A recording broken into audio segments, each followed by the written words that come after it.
We tend to think there are many parties in Canada, many political parties. There aren't, at least not federally. On the left, there is one party. It's the Liberal Party. And that was proven yet again today. Let's watch the carbon tax vote. Order.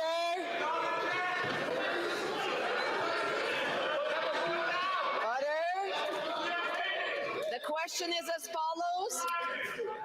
Mr. Poliev, seconded by Mr. Schmel, moved that the House declare non-confidence in the Prime Minister and his costly government for increasing the carbon tax 20% on April 1st as part of his plan to quadruple the tax, while Canadians cannot afford to eat, meat, and house themselves, and call for the House to be dissolved so Canadians can vote in the carbon tax election.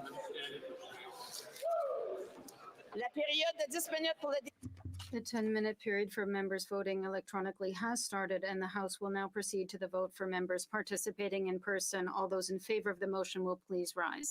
Mr. Sheehan. Mr. Schmel. Mr. Schmel. Mr. Bazan. Mr. Bazan. Mr. Kimmich. Mr. Kimmich. Mr. Perkins. Mr. Perkins. Mrs. Thomas. Mrs. Thomas. Mr. Deltel. Mr. Deltel. Mrs. Stubbs. Mrs. Stubbs. Mr. Paulus. Mr. Paulus. Ms. Landsman. Ms. Landsman. Mr. Halland. Mr. Allan. Ms. Lewis Haldeman Norfolk. Ms. Lewis Haldeman Norfolk. Mr. Barrett. Mr. Barrett. Mrs. Gray. Mrs. Gray. Mr. Barlow. Mr. Barlow. Mr. Moore. Mr. Moore. Mr. Ellis. Mr. Ellis. Mr. Kelly. Mr. Kelly. So, obviously, this is unsurprising to see the Conservatives stand up and vote in this manner. All of us would also agree to vote yes to this motion. We believe that the government is acting totally unjust, not only in this area, but to be entirely honest, in every area that it acts right now. The carbon tax, however, is what's trending. It's what's popular, precisely because it's so unpopular. We would expect all of our Conservative MPs to vote in favor of striking down that carbon tax. If they don't, they sacrifice their political careers. And again, rightfully so. The carbon tax is entirely unjust. It's true that if you want someone to stop using something, then you put a tax on it. If you put a tax on something, you make it more expensive. And the law of supply and demand states that when a good is more expensive, less people will want it.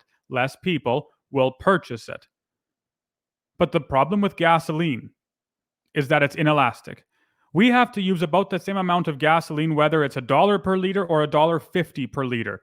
We still have to drive to work. We still want to go on vacation. We still have to see our kids. We still have to do all of these things that are that a vehicle is required to do. So the Liberals and their coalition then, by exercising a tax on gasoline and making it higher and higher and higher every single year, doesn't curb our usage of gasoline, at least not in any meaningful capacity. Instead, they just make it more expensive for us to live, and we have to sacrifice goods elsewhere to make ends meet. It's appalling. It's disgraceful.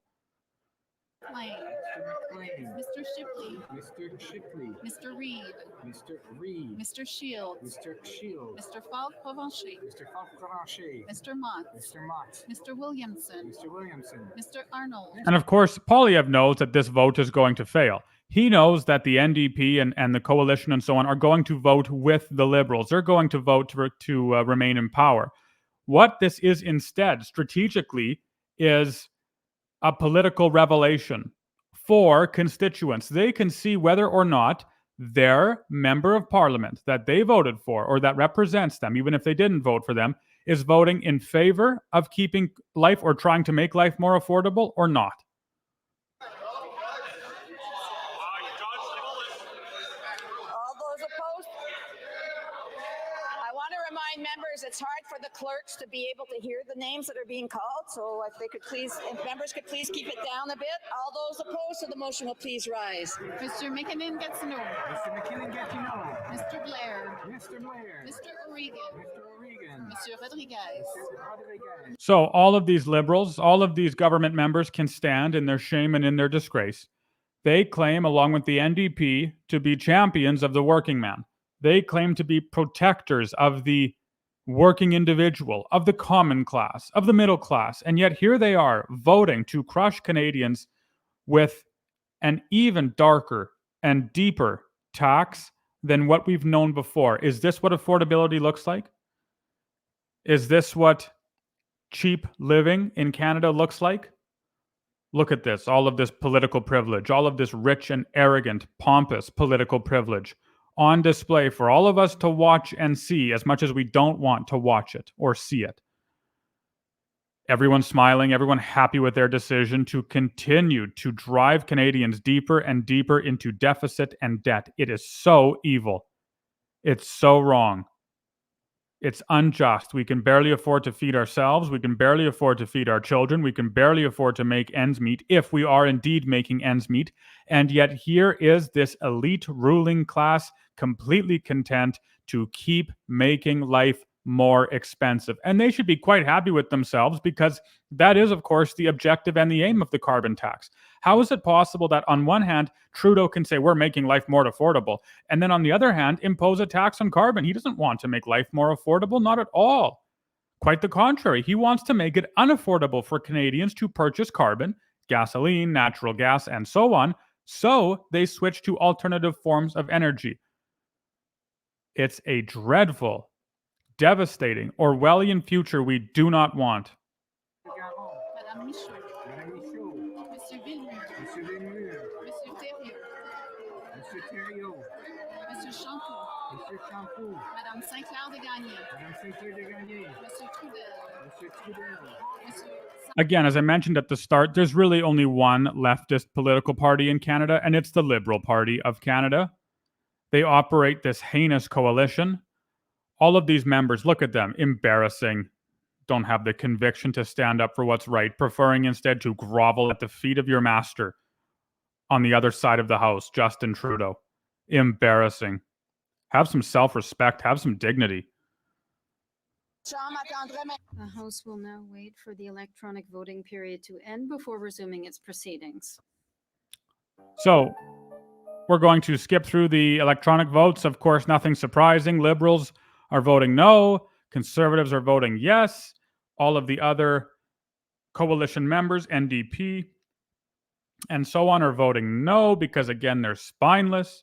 They want us, or they expect us to no, more no's. They expect us to completely forget about the fact that they are harming Canadians and harming them seriously with all of these outrageous policies.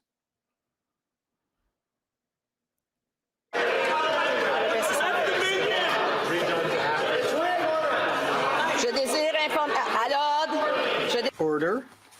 I wish to inform the House that the electronic voting period has ended.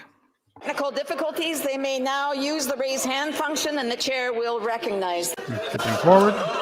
Nays pour 116, 116. Nays contre 204, 204. I declare the motion defeated. So 204 against the motion, 116 in favor of the motion. Again, not surprising at all. We expected this to be the outcome. How could we expect anything different when we know that the Liberals have absolutely no intention of making life affordable for Canadians? They have no intention of following justice or honor or righteousness or virtue. They couldn't care about that. What do they care about instead? Imposing their wicked and evil Orwellian dystopia in Canada.